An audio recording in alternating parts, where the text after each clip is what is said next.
The Cold War is history. But Russia is in the grips of another arms race.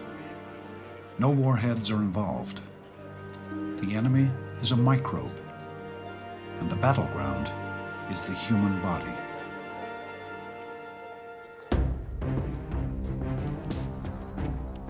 The race between predator and prey is a driving force in evolution.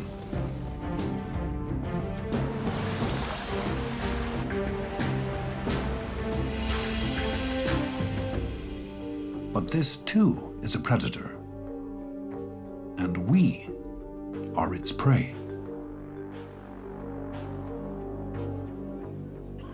Russia's crowded prisons have spawned the evolution of a deadly new microbe, resistant to our best medicine. As it escapes prison walls, it attacks new prey without preference, without warning. Like any medical student, I knew about the disease. I knew its symptoms. But I had no idea it could be like this. Now the killer is spreading beyond Russia, and everyone is fair game. The arms race between humans and microbes cannot be won by drugs alone. But if we learn to harness evolution, we may reach a truce with our mortal enemies.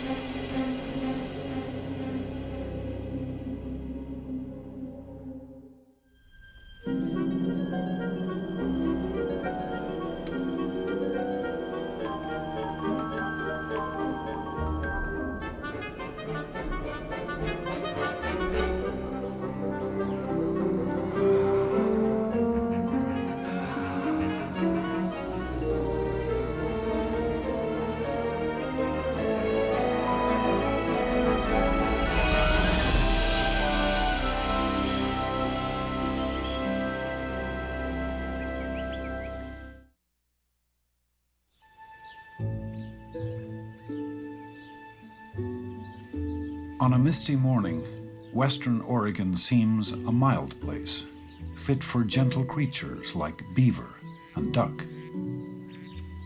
Yet this is home to one of the deadliest animals on Earth. Local legend long hinted at its lethal power.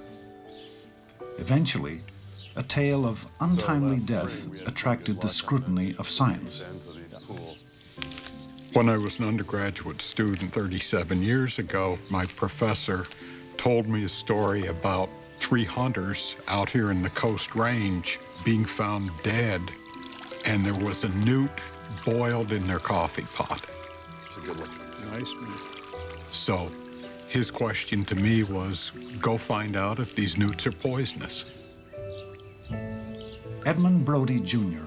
has studied the rough-skinned newt ever since. The last decade or so with his son, Edmund Brody III. It turns out the newt is extremely poisonous. Its skin glands secrete one of the most potent toxins found in nature. When ingested, the toxin can paralyze a victim within minutes and shut down vital functions within hours. An amount equivalent to a pinhead can kill an adult human. This is probably the most poisonous animal in the world, with enough skin toxin to kill tens of thousands of mice or perhaps 100 people. Of course, they don't bite, so this isn't really dangerous holding it unless I were to eat it, which I won't. The question was, why should a small animal like this be so many times more toxic than necessary to kill all predators? Why should a salamander evolve that much toxin? Yeah, I can smell the secretion. Don't lick your hands. I'll try not to.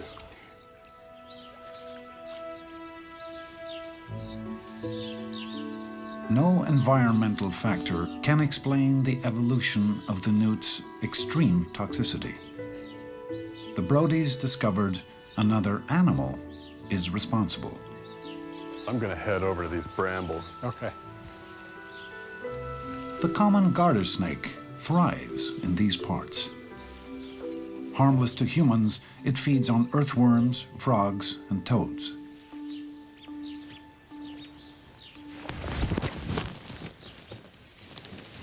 But there's one prey in the snake's diet few other predators ever touch. She's got a food item. Oh, yeah. Look at that. It's a pretty big object. I don't know if it's big enough to be a newt, but it could be. Come on, honey. Here it comes. Yeah, here it is. Hey, how about that? It had eaten a full-sized male newt. Yeah. This species of garter snake is the predator that we think is driving the evolution of the high toxin levels in the newts. This is the only thing that can survive an encounter with a newt. It's the only thing that can, therefore, represent a selective pressure for increasing toxicity. As the snakes get better at resisting the effects of the toxin, the prey has to evolve higher levels of toxin. You can think of this as this sort of escalating, counter-escalating arms race between the predator and the newt, the prey. But the toxin does take a toll. Some snakes are slowed down. Others are immobilized for a few hours after eating a newt. In the lab, the Brodies can measure the garter snake's resistance to the toxin. They coax a baby snake down a track wired with motion sensors and record its time. Time? 3.4. Then they inject the snake with a small amount of purified toxin to simulate the effects of eating a newt. Now the snake is raced again. It's aggressive.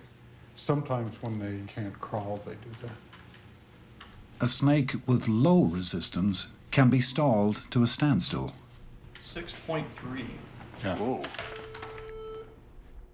A resistant snake is much less affected by the toxin, but it too pays a price. The more resistant a snake, the more slowly it moves without any toxin. The snake experiences a cost from evolving the resistance. That snake would be more susceptible to its own predators. 4.1. So there's a trade-off between speed in a snake and the level of resistance. All through Oregon, you've got... We were very surprised to see that the arms race is a predator evolving to a prey and a prey evolving to the predator. And this has allowed us to get a better understanding of evolution. It's now abundantly clear that evolution is driven not just by physical forces, such as storms and fire and climatic change, but much more by biological forces. That is, particularly the way species interact with one another, cooperating with one another, parasitizing one another, preying on one another. What made the lion fierce and the zebra fast?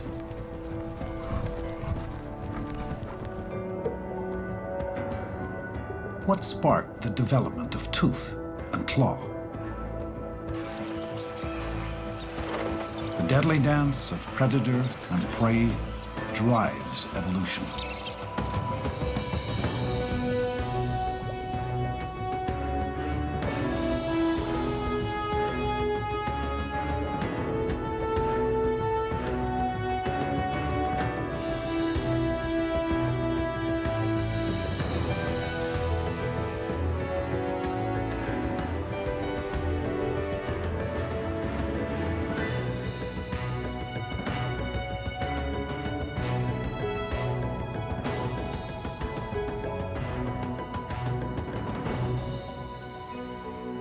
Surely there was a time on an ancient savanna when hungry beasts hunted our ancestors. Perhaps the hot breath of carnivores once drove our own evolution and made us faster, stronger, or smarter. But today, we have only one kind of predator left to fear. Microorganisms that cause disease consume us from the inside out. The human body is the food that fuels their rapid-fire reproduction. Some bacteria can reproduce 1 million times more quickly than we do. These microscopic predators have cast a long, dark shadow on our history.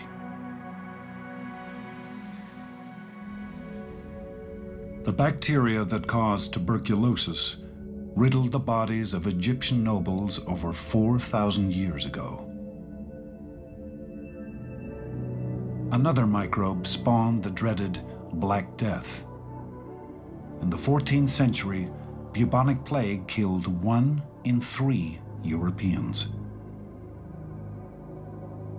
The influenza virus claimed some 20 million lives on the heels of World War I.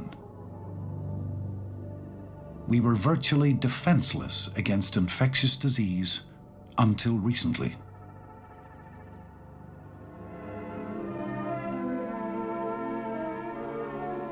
This is a battlefield in man's total war against disease. Here, man has locked his heaviest artillery against premature death. Antibiotics, the miracle drugs of our time. In the 20th century, scientists began to focus on the chemicals that microbes produce to attack each other. Perhaps some of these compounds would kill disease organisms without harming the human body. The first so-called antibiotic, penicillin, saved countless lives in World War II. Now doctors had a weapon to fight the infections that commonly killed soldiers wounded on the battlefield. By the 1950s, hundreds of antibiotics were on the market. Defeating deadly germs seemed like child's play. In 1969, the U.S. Surgeon General declared it was time to close the book on infectious disease. He spoke too soon.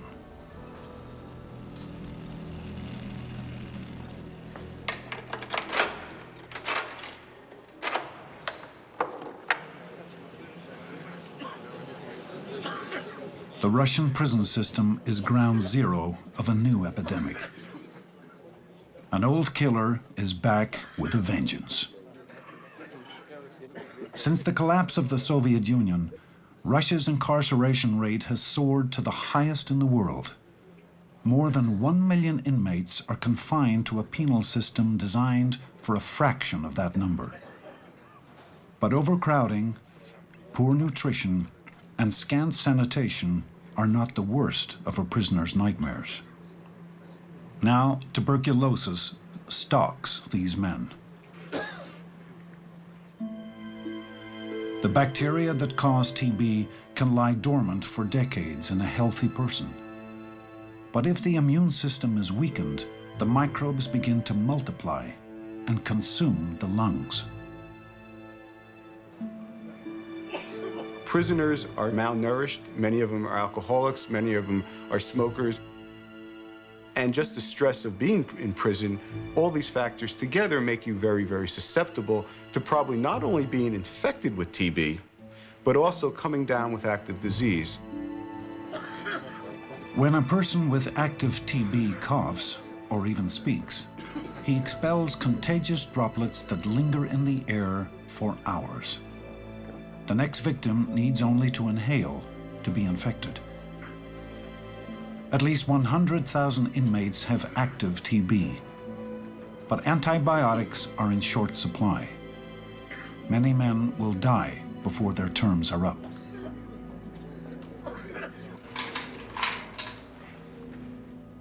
Sasha Bilyevich is serving time for his second burglary conviction in Tomsk, a city in western Siberia. His 4-year term now seems like a death sentence. I never thought I'd be infected. I never gave it much thought.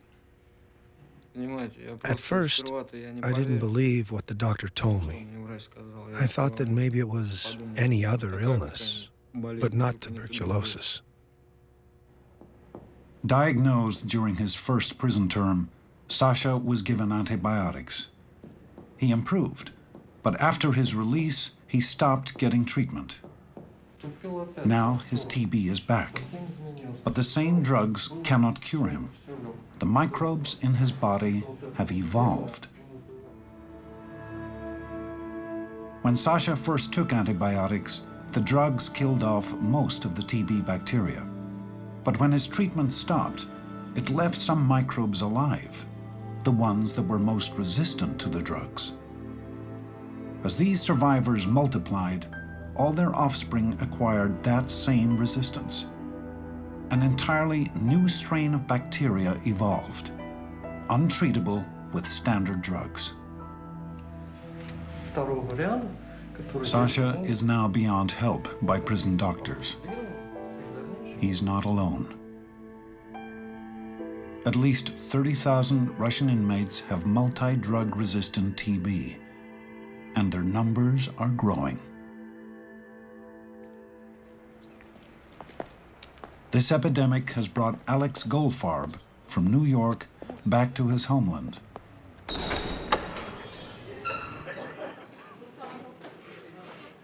Working with Russian authorities, he's developing a pilot program in the Tomsk prison to change the way TB is treated.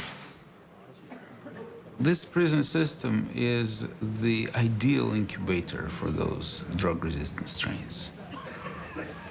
Russians have been using inadequate treatment regimens, particularly in prisons, for the past decade.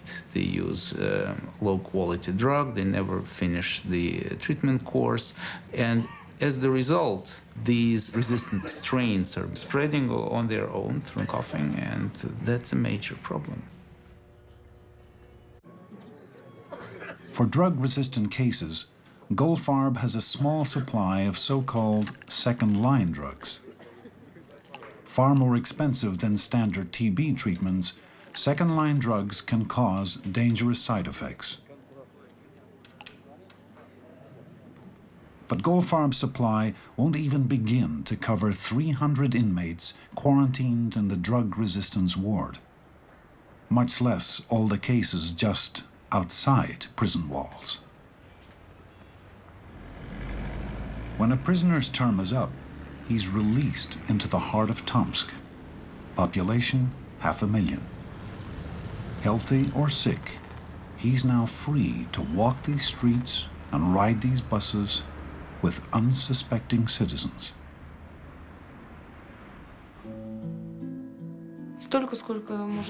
Like any medical student, I knew about the disease. I knew its symptoms, but I had no idea it could be like this.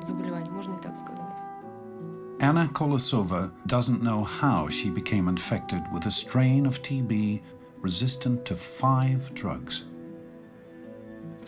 I found out completely by accident. I went to take my driving test and I had to have a medical exam. They took an X-ray and they told me I had tuberculosis. 6 months later, she began coughing up blood. On leave from medical school, she has been hospitalized ever since. If we had second-line drugs, Anna's prognosis might be positive.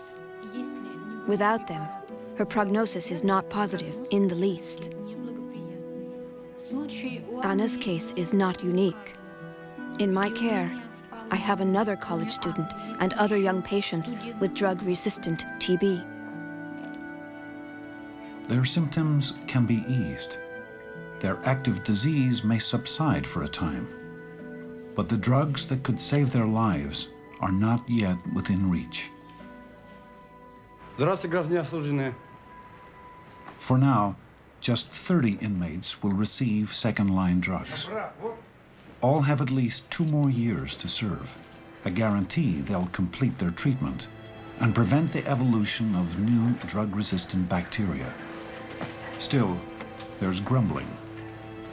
People were asking why you are spending $5,000 to $8,000 to cure or treat a convicted killer. So we have to explain and explain and explain that we chose prison for epidemiological reasons. This is the hub when this problem can be addressed. A gesture of good faith, Goldfarb has removed his mask to address 30 men who are getting a second chance at life. He tells them, the treatment we're offering you is no experiment. It has never been used in Russia because it's too expensive. It's a complicated and painful process. For some of you, it will last 1.5 years. But all of you must take this as seriously as possible and complete the entire course of your treatment. Sasha was a victim of evolution. But now the odds are good he'll live out his sentence. I've got 2.5 years left to serve. I'm not afraid of the side effects. I just want to get better. That's all. But in a facility for TB patients on the edge of town, others remain prisoners of the disease. The new drugs are the only hope we have. There's nothing else to wait for. It's the only thing I'm waiting for. My family is very supportive. They visit every other day. My mother and father, my grandparents. I'm only 19. I have to be optimistic.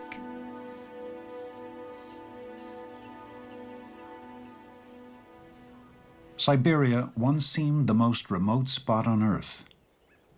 Not anymore. Planes, trains, and highways now crisscross Russia.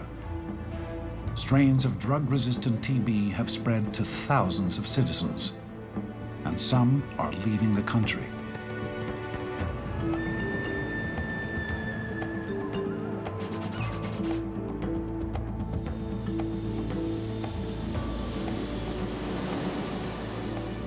What's dramatically affected the spread of TB is our ability to travel. All the strains that are in the Russian prisons among prisoners will eventually come to our doorstep.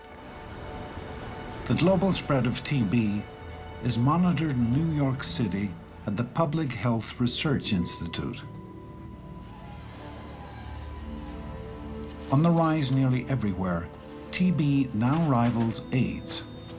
It claims 2 to 3 million lives a year. TB bacteria collected worldwide help researchers chart the evolution of new strains. DNA extracted from the bacteria can be displayed in a barcode pattern, a genetic fingerprint of the enemy for Barry Chrysworth. We've been able to look literally at the DNA from the bacteria, and we use this as a detective story. We can go from bacteria to bacteria which infect different people and ask, are these bacteria the same? Are we getting one person who is spreading his or her strain to many others? Based on our fingerprint database, we've actually seen the most prominent strain that is running rampant throughout the Tomsk prison already in the U.S. Hi, buddy. What's up? Look at this. Chrysworth shares this grim discovery with Alex Goldfarb. So this is a fingerprint of that 148 strain that we see all over the Tomsk prison. It's that multi-drug resistant strain. Look at this one.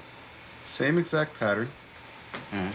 But this isn't from the prison. This is from a New York patient we received from the Department of Health in New York City. Uh-huh. It's identical. Is he a Russian? Well, this is a Russian who has MDR-TB. So I think it's a nice find, but it's a scary one, too.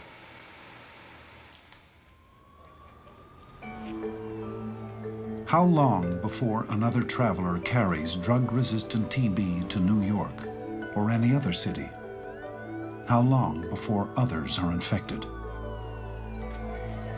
If an epidemic erupted, most cities would be caught unprepared. Not enough personnel trained to diagnose and treat TB. No stockpiles of second-line drugs. And TB is just the tip of the iceberg. The microbes that cause malaria, pneumonia, gonorrhea, and scores of other infectious diseases are also evolving drug resistance. Misuse of antibiotics is one cause. Overuse is another. In the United States, nearly half of all prescriptions are unnecessary or inappropriate. We've created this problem. Multi-drug resistance is a man-made problem. And we do that by putting antibiotics in animal feeds. We have antibiotics running rapidly through hospitals. We have antibiotics in the environment. By developing as many antibiotics that we have over the last 50 years, we've essentially accelerated an evolutionary process. The outcome is that we're going to have more drug-resistant microbes to the point where some of the most dangerous bacteria will not be treatable. We're racing against the microbe every day, and unfortunately, we're losing. It's an arms race without end. The more drugs we launch at microbes, the more resistance they evolve. Maybe it's time to change our strategy.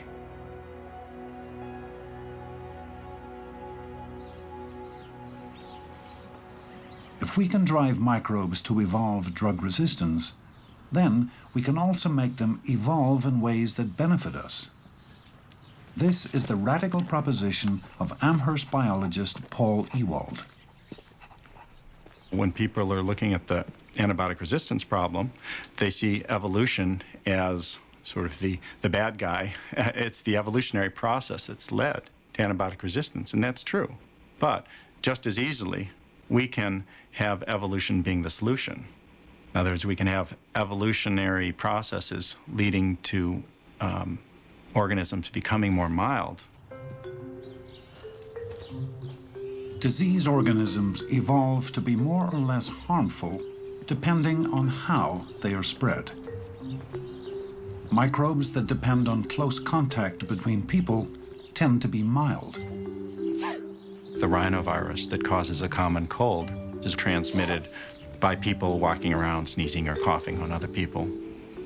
Since it really does depend on fairly healthy people to be transmitted, not surprisingly, it's one of the mildest viruses that we know about.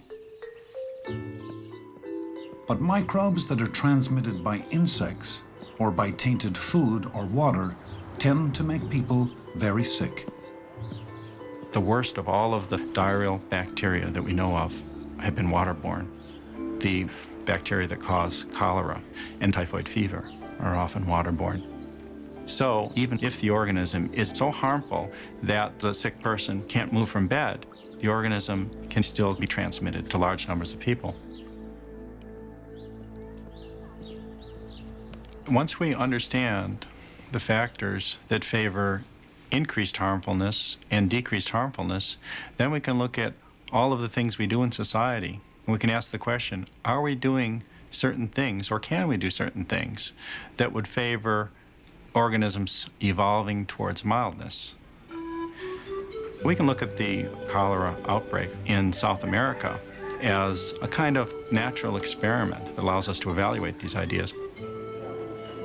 In 1991, cholera invaded Peru and spread quickly. Over the next 5 years, more than 1 million people were stricken with diarrhea and vomiting, some severely. Over 10,000 people died.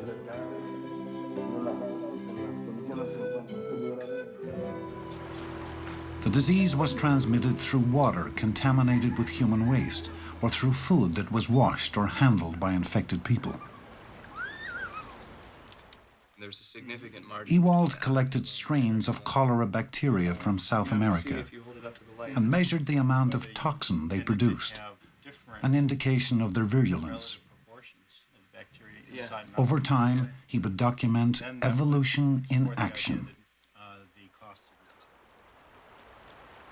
If you have contaminated water allowing transmission, we expect the cholera organism to evolve to a particularly high level of harmfulness, and that's exactly what we see.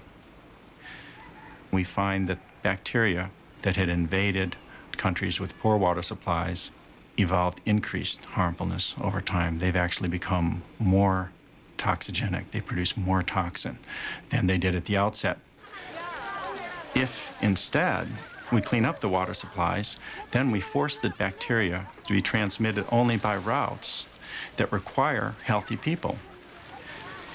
And what we find is that when cholera invaded countries with clean water supplies, the organism dropped in its harmfulness. Those bacteria evolved lower levels of toxin production. They actually became more mild through time. People would still be getting infected, but the infections would be so mild that most people won't even be sick.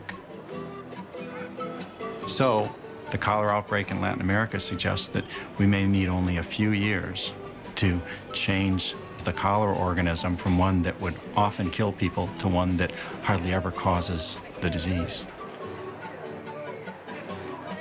What we're suggesting here is that we can domesticate these disease organisms very much in the same way that we've domesticated other organisms that are potentially harmful. For example, wolves have been harmful to us throughout our evolutionary history, but through domestication, some wolves have evolved into dogs that instead of harming us, actually help us. And I think we can do the same thing with these disease organisms. Working with evolution instead of against it, we might eventually subdue even the deadliest microbes. Evolution has already forged such surprising truces. Okay. Most wild cats have evolved a way to live with a virus closely related to one that is decimating humans. The story was unraveled by Stephen O'Brien, here at the National Zoo to examine a tranquilized cheetah. Well, we originally became interested in the cats because I was interested in the interplay between infectious diseases and the genes of the species that suffer them. We began working with cheetahs and subsequently started to study each of the 37 different species in the cat family. What we're learning from them is that they are mirrors of evolutionary processes in humans. It all began in the 1980s, when O'Brien became concerned that small populations of endangered cats were especially vulnerable to the ravages of infectious disease. Then he heard that domestic cats were falling prey to a newly discovered and lethal virus, the feline immunodeficiency virus, or FIV. FIV is associated with very skinny and malnourished and wasting disease in house cats, and that disease was the result of the collapse of the immune system. So the parallels with human immunodeficiency virus were very strong. I was curious as to whether or not the virus had also been able to infect non-domestic cats. O'Brien had collected biological specimens from thousands of wildcats around the world. He began to screen them for the presence of the virus. Well, when we did that in cheetahs from East Africa and the pumas in the Rockies and the ocelots down in the Andes and the lions in the Serengeti, it turned out that virtually every species of cats on the planet had been exposed to and infected with a version of feline immunodeficiency virus. Well, I was terrified because I thought that we were just a heartbeat away from an epidemic that was going to decimate some of these cats. And since 36 of 37 of these cat species are already considered endangered or threatened, then this could be the final wallop. For years, O'Brien feared the worst. He urged zookeepers and game wardens around the world to test their animals for the virus and to watch for AIDS-like symptoms. What we discovered, though, over time, is that these cats were really not getting ill. It was as if they had somehow come up with a resistance to a fatal virus. O'Brien's research suggests FIV first infected the cat's ancestors around 1 million years ago. It decimated the animals. But a few cats carried mutations that made them resistant to the virus. These survivors passed on their protective genes to their offspring and to most wildcats alive today. Over time, the virus may also have evolved into less lethal strains. Today, wildcats and FIV have reached the end of a long evolutionary process and have adapted to each other.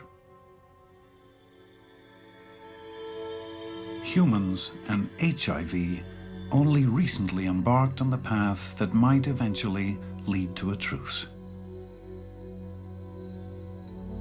But the example of the wild cats convinced O'Brien there must be people endowed with mutations that protect them from HIV. He set out to find them.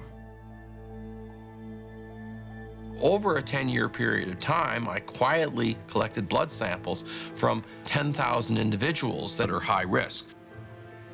My colleagues and I extracted the DNA, and we were stunned to discover a whopping mutation which protected against HIV infection. And it was the first gene that we could definitively say was influencing the outcome of exposure to this deadly virus. Most people have receptors on their immune cells that allow HIV to dock and gain entry. But people with the mutation discovered by O'Brien lack some or all of these receptors. Infection by HIV becomes impossible. The mutation is present in about 10% of European Caucasians, but completely absent in native African and East Asian peoples. Something in the evolutionary history of Caucasians must have favored the survival of people with this mutation. We've actually used precise dating techniques to date the last time such a selective pressure took place, and that came out 700 years ago. Well, if you look in the history books, that was the time of a rather dramatic infectious disease pandemic, which was the Black Death or the bubonic plague. And at that time, a third of Europeans were wiped out. A mutation that saved people from the plague 7 centuries ago may now protect their descendants from infection by HIV. Today, when we scroll through the genes of cats or humans, we discover that they're littered with these footprints of historic epidemics that have defined the survival of today's living species.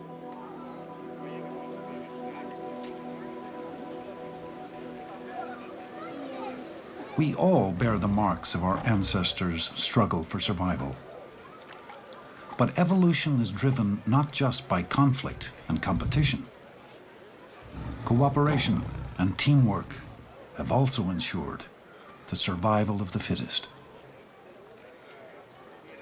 Toward the end of the 20th century, biologists began to realize that there's another force, equally important and responsible for the buildup of a great deal of the magnificent superstructure of the Earth's biodiversity, and that is cooperation, what we call symbiosis, and particularly mutualistic symbiosis. That is, intimate living together of different kinds of organisms in which there is a partnership which benefits both of the partners. Nature abounds in symbiosis. Many species depend on a partner for their very survival. A grouper enjoys a cleaning as tiny shrimp eat the parasites on its skin. Anemones give safe harbor to clownfish who bring food and chase off predators.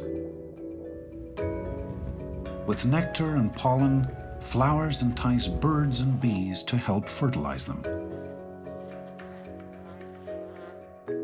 Most plants rely on fungi living on their roots to extract nutrients from the soil.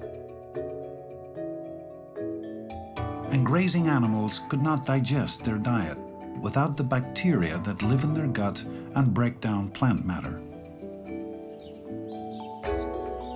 We too are symbiotic creatures.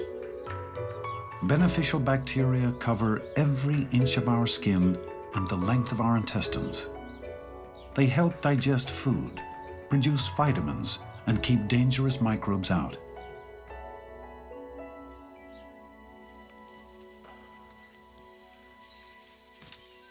Symbiosis has deep roots in the history of life.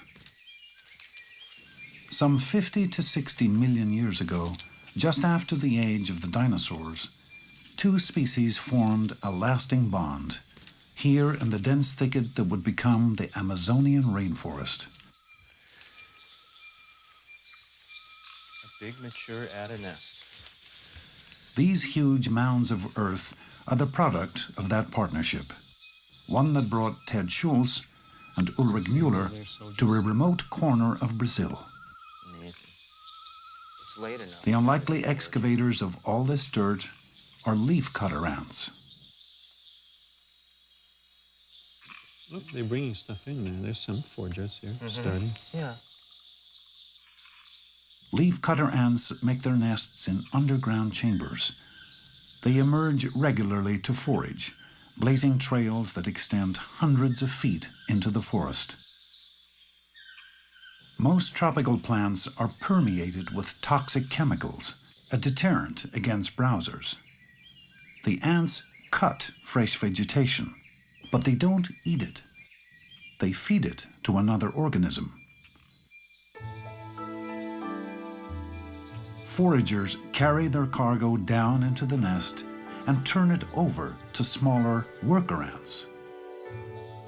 They clean the leaf fragments and chew them into a pulpy mulch.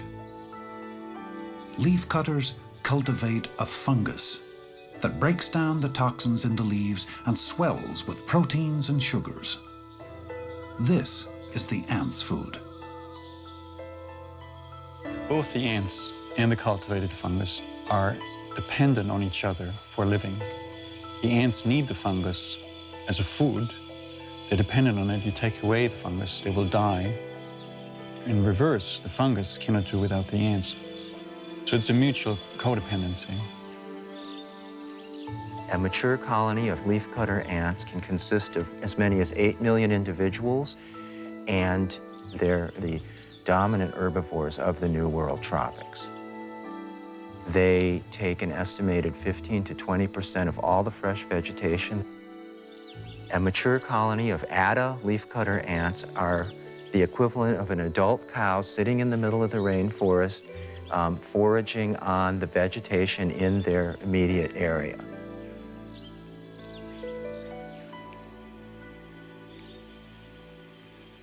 The entire rainforest is affected by the symbiosis of ant and fungus. To understand how it evolved, Schultz and Müller collect ant nests throughout Latin America. Here's one. Where? Oh, yeah. An experienced eye can spot the subtle signs of a young nest, founded perhaps 6 months ago when a new queen left home with a bit of fungus in her mouth and burrowed into the ground.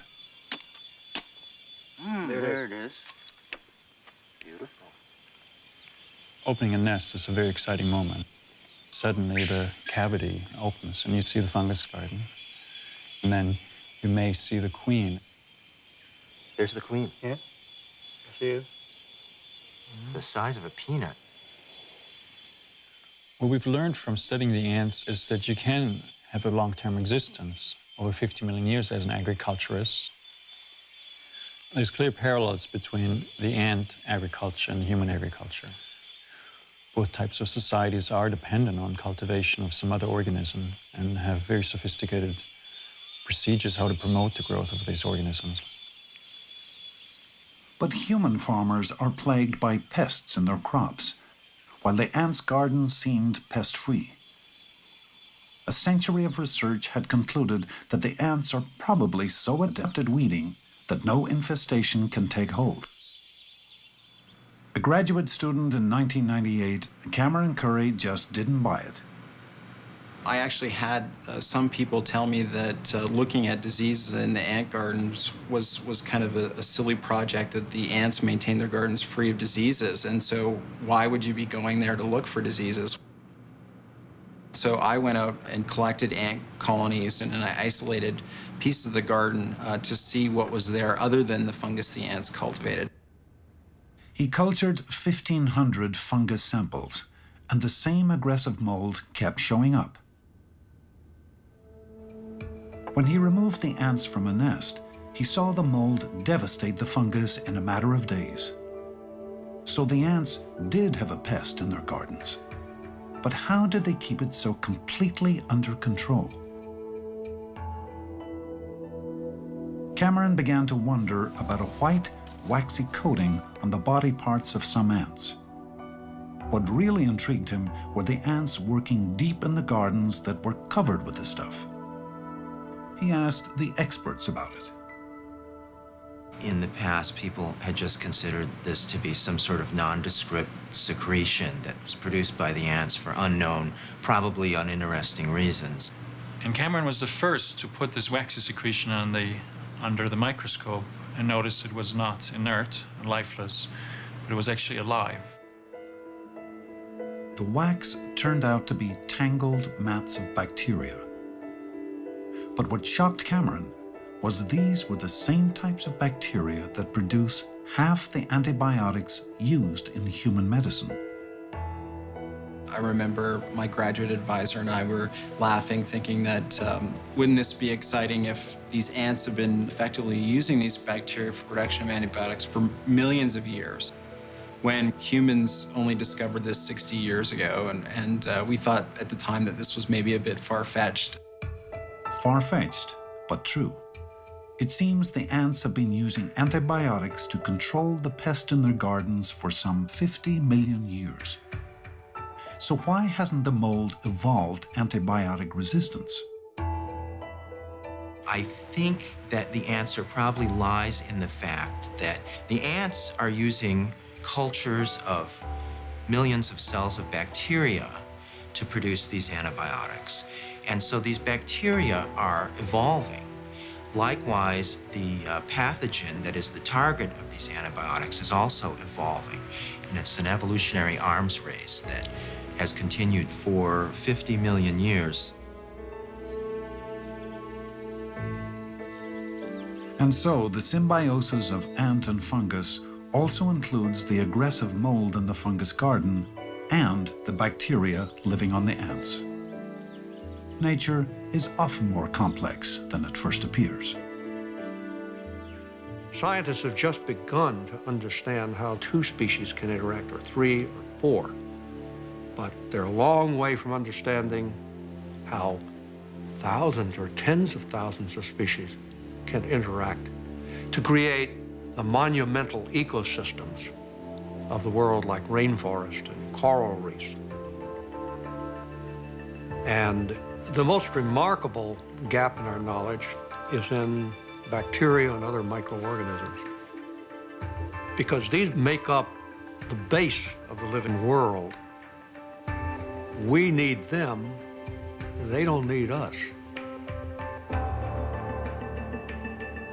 And yet, we do everything in our power to avoid microbes. A barrage of new products states the message loud and clear. The only good germ is a dead one.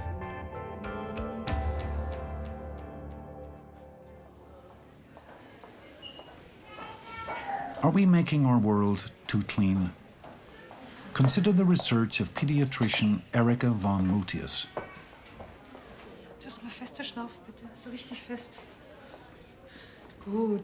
She treats allergies and asthma, conditions in which the immune system overreacts to harmless substances. Rates of both disorders are on the rise in affluent, industrialized regions. Perhaps children are growing up in surroundings too germ-free for their own good.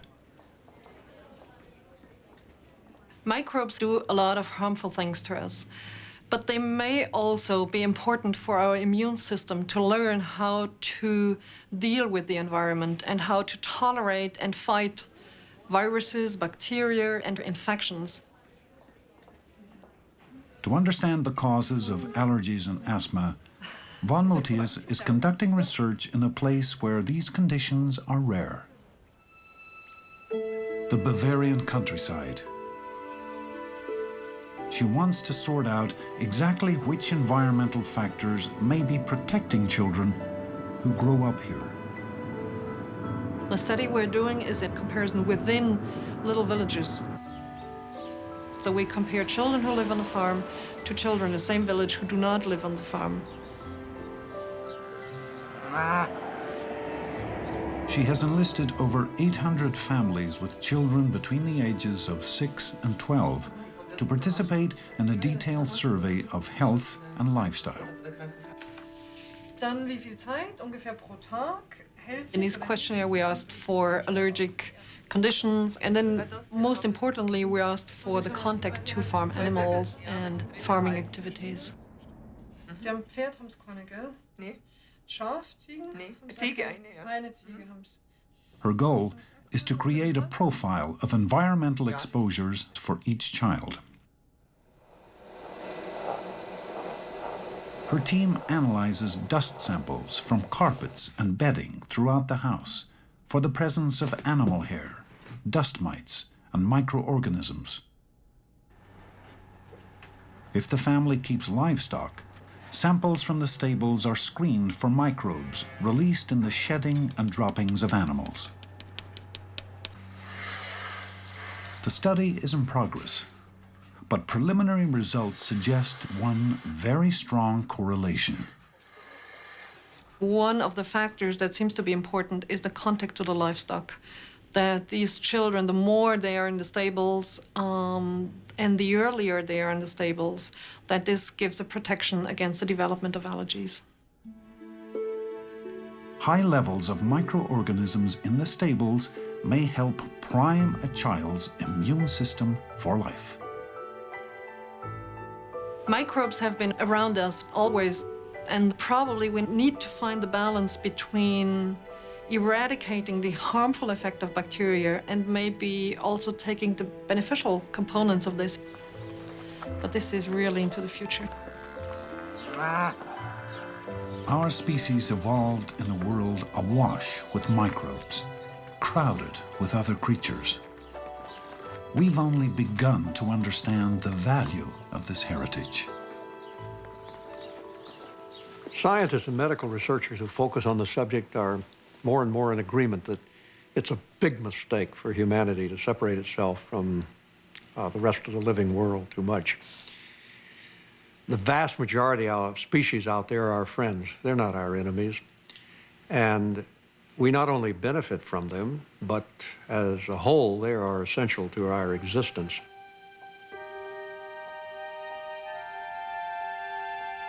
We're the fortunate heirs of more than 3 billion years of evolution that created this stupendous diversity. We need to learn a lot more about the living world and the way that humanity itself is affecting evolution.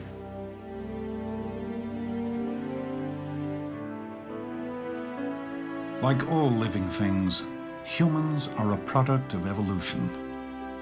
But we are the only species that knows it. We alone can see into the distant past and marvel at the history of life. we alone are beginning to understand that we can use evolution to shape the future for all of life. More than anything else, this unique vision may be what makes us human.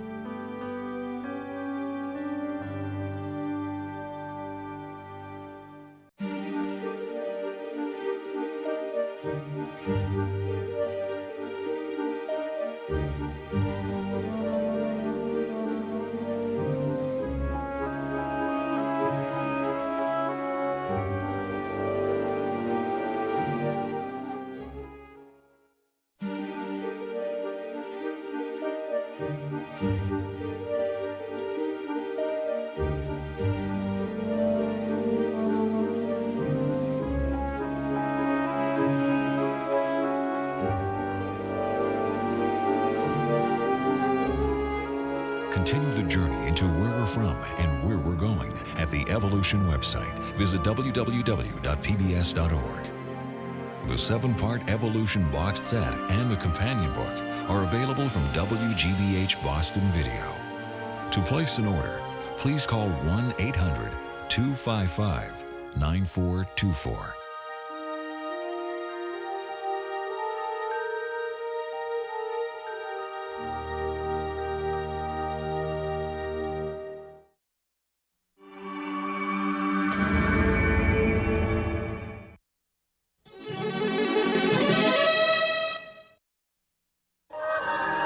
This is PBS.